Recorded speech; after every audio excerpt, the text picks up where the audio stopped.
Malaba Chila Swado Dama Misi Bonukmia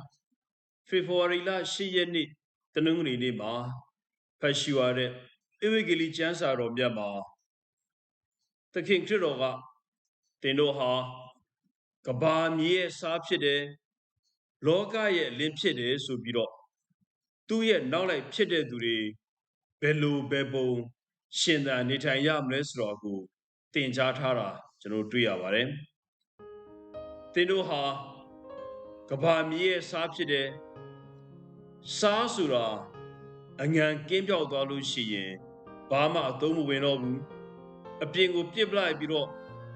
လူတွေနင်းချေသွားတာပဲတန်တော့တယ်လို့ပြောတယ်။သခင်ခရစ်တော် တက်ရှိထင်ရှားရှိစဉ်ကာလမှာ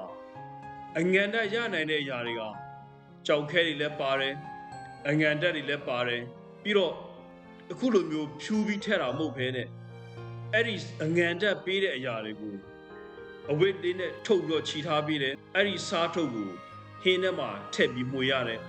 အဲ့ဒီစားထုတ်ကအငံတက်မရှိတော့ဘူးဆိုလို့ရှိရင်အပြုံပြစ်ပလိုက်တယ်လမ်းပေါ်ရောက်တယ်လူတွေနင်းချေတာခံရတယ်တခင်ခရစ်တော်ပြောပြတဲ့ပုံဥပမာကသူ့ကိုနားထောင်တဲ့သူတွေကောင်းကောင်းမွန်မွန်နားလည်နိုင်စွမ်းရှိတဲ့ပုံစံနဲ့နှိုင်းရှင်ပြသခဲ့ပေးခြင်းဖြစ်တယ်။စားဆိုတာအငံပြောက်သွားနိုင်တယ်။အငံပြောက်သွားလို့ရှင်တော့ဘယ်သူမဆိုသိမထားပါဘူး။အပြင်ကိုပြစ်ပလိုက်တာပဲ။အဲကြောင့်သခင်ခရစ်တော်ဟာသူ့ရဲ့နောက်လိုက်တပည့်တွေဟာစားလို့ပဲအငံနဲ့ပေးရမယ်အသုံးဝင်ရမယ်လို့ပြောတယ်။အသုံးမတည့်ဘူးဆိုလို့ရှင်တော့အပြင်ကိုပြစ်ထုတ်ပလိုက်ခြင်းပဲခံရမယ်လို့ဆိုလိုခြင်းဖြစ်ပါတယ်။သင်တို့ဟာလောကရဲ့အလင်းဖြစ်တယ်လို့ပြောတယ်။ကျွန်တော်အားလုံးသိကြတယ်။အလင်းဆိုတဲ့အရာကသူ့ရဲ့အလင်းရောင်ရဲ့အောက်မှာလူတွေလှုပ်ရှားသွားနိုင်မှုအတွက်အလင်းကိုထွန်းလင်းပေးရတဲ့အရာတစ်ခုဖြစ်တယ်။အိမ်ထဲဝင်လာတဲ့လူတွေမြင်နိုင်မှုအတွက်အလင်းကိုလင်းစေနိုင်တဲ့စီမီခုံပေါ်တင်ထားပြီးတော့အခန်းကိုလင်းအောင်လုပ်အတွက်ထားလိရှိတယ်လို့ပြောတယ်။ဒီဟာလဲကျွန်တော်တို့ရဲ့မျက်စိနဲ့မြင်ကြည့်လို့ရတဲ့ပုံဥမာတစ်ခုဖြစ်ပါတယ်။သခင်ခရစ်တော်ကသင်တို့ဟာကဘာမြေအတွက်စားသင်တို့ဟာလောကကြီးအတွက်အလင်းလို့ပြောတဲ့ချိန်မှာခရစ်ယာန်တယောက်ရဲ့အသက်ရှင်နေထိုင်မှုဟာ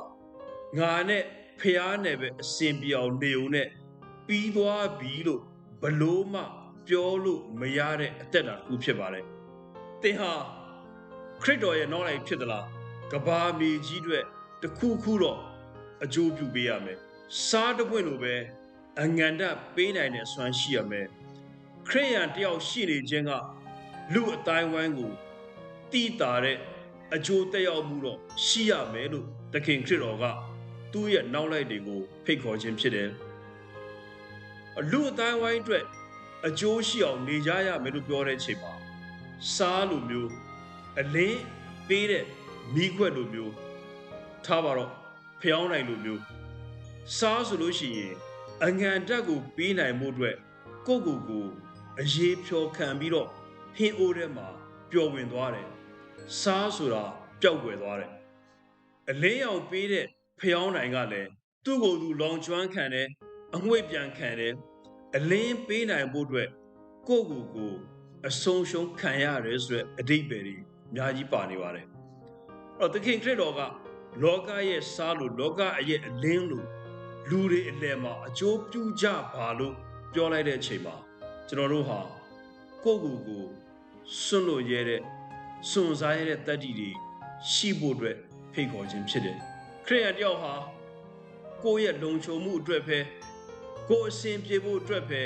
ကိုယ့်ရဲ့အတ္တစိတ်နဲ့ပဲအသက်ရှင်နေထိုင်လို့မရဘူးဆိုတော့ကိုပြောကြားခြင်းဖြစ်ပါတယ်ပရမကျမ်းစာမှာ Prophet ဟေရှာယက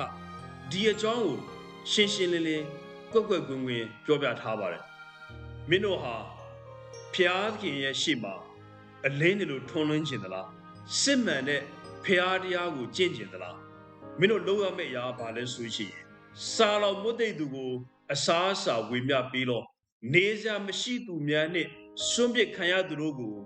မိမိအိမ်၌ငားခိုစီလို့အဝတ်မရှိသောသူကိုမြင်လျင်အဝတ်အထည်ပေးလို့ social justice ဆိုခေါ်တဲ့ လူအတိုင်းဝိုင်းထဲမှာတရားမျှတမှုဖော်ဆောင်ပေးရေးကခရစ်တော်ရဲ့နောက်လိုက်တွေကိုအနှင်းထားတဲ့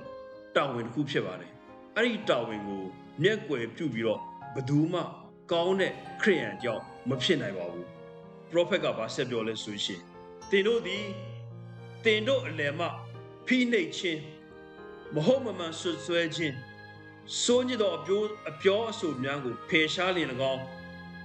သင်၏အစားအစာကိုစာလောင်သောသူတို့အားကျွေးမွေး၍နှိပ်စက်ခံရသောသူများလိုအပ်သည့်အရာများကိုဖြည့်ဆည်းပေးလျင်၎င်းသင်၏အလင်းသည်မှောင်မိုက်ကိုဖြိုခွင်းထွန်းလင်း၍သင်၏အမောင်သည်မွန်းတဲ့ချိန်ကဲ့သို့ဖြစ်လိမ့်မည်ခရိယန်တယောက်အနေနဲ့အလင်းကိုထွန်းလင်းပေးတယ်ဆိုတော့ကအဲ့ဒါပါပဲဖိနှိပ်ခြင်းတွေမဟုတ်မှဆွဆွဲခြင်းတွေနေ့စဉ်နဲ့မျှကျွန်တော်တို့တွေ့ကြုံနေကြရတယ်ဒါတွေကိုဘယ်လိုဖယ်ရှားကြမှာလဲကောင်းတဲ့ခရိယန်ကြောက်နေတဲ့ဘုရားခင်ရှိမှအလင်းကိုထွန်းလင်းပေးမယ်ဆိုလို့ရှိရင်ကိုယ့်ရဲ့ပတ်လည်မှာရှိနေတဲ့မတရားမှုတွေကိုအရင်ရှင်းလင်းပြကြရအောင်တော့ Prophet ဟေရှာယဘာဆက်ပြောလဲဆိုရှင်သင်ဤဖြောင့်မတ်ခြင်းသည်သင်ရှေ့၌သွား၍ထာဝရဘုရား၏ဘုန်းကုံတော်သည်သင်နောက်၌ကာယံပေးလိမ့်မည်တရားမျှတမှုကို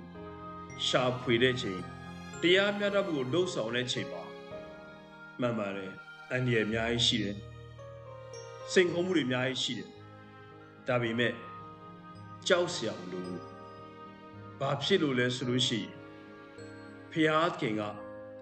ကျွန်တော်တို့ကိုကာယံပေးမယ်ဖျားခင်က